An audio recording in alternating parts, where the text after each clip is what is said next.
ఏది అయినా ట్రై చెయ్యి ఆచి చికెన్ మసాలా. ఆచి చికెన్ మసాలా. నెలల తరబడి థియేటర్లని ఖాళీగా వదిలేస్తున్న టాలీవుడ్ స్టార్స్ ఒకే డేట్కి ఆడియన్స్ ముందుకు వచ్చేందుకు రెడీ అవుతున్నారు. మేజర్ సీజన్ని కూడా లైట్ తీసుకుని ఏరి కోరి పోటీకి సై అంటున్నారు.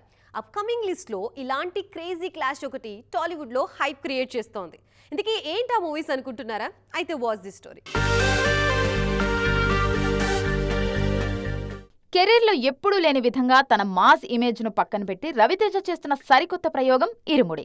శివ నిర్మాణ డైరెక్షన్లో మైత్రి మూవీ మేకర్స్ నిర్మిస్తున్న ఈ సినిమా రిలీజ్ డేట్ను అనౌన్స్ చేశారు. ఈ ఆగస్టు 21న ప్రేక్షకుల ముందుకు రానుంది. ఫ్యామిలీ డ్రామాగా తెరకెక్కుతున్న ఈ మూవీ ప్రియా భవానీ శంకర్, సాయి కుమార్ కీలక పాత్రల్లో నటిస్తున్నారు.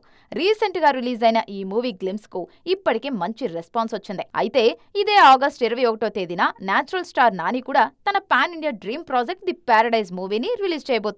ఎప్పుడో ప్రకటించారు. భారీ బడ్జెట్ తో తన రేంజ్ ను పుష్ చేస్తూ నాని చేస్తున్న ఈ సినిమాతో నేషనల్ లెవెల్లో జెండా పాతాలని కష్టపడుతున్నారు నేచురల్ స్టార్. ఒకే రోజున 2 క్రేజీ ప్రాజెక్ట్స్ థియేటర్లలోకి వస్తే బాక్స్ ఆఫీస్ దగ్గర సందడికి లోటుండదు. కానీ కలెక్షన్లు డివైడ్ అయ్యే రిస్క్ ఉంది. ఇరుముడి సడన్ గా అదే డేట్ కు లాక్ అవ్వడంతో ఇప్పుడు ఫిల్మ్ నగర్ లో కొత్త చర్చ జరుగుతోంది.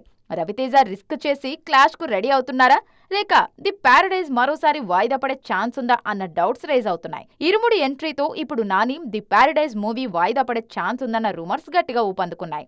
మార్చిలో రిలీజ్ కావాల్సిన ది ప్యారడైజ్ ఇప్పటికే ఆలస్యమైంది. షూటింగ్స్ డిలేస్, రీషూట్స్ కారణంగా ఈ సినిమా ఆలస్యం అవుతుందన్న టాక్ వినిపిస్తోంది. మరి ఇరుముడితో నానికి క్లాష్ ఉంటుందా లేక డేట్ మారుతుందా అన్నది అఫీషియల్ అనౌన్స్మెంట్ వస్తే కానీ క్లారిటీ రాదు.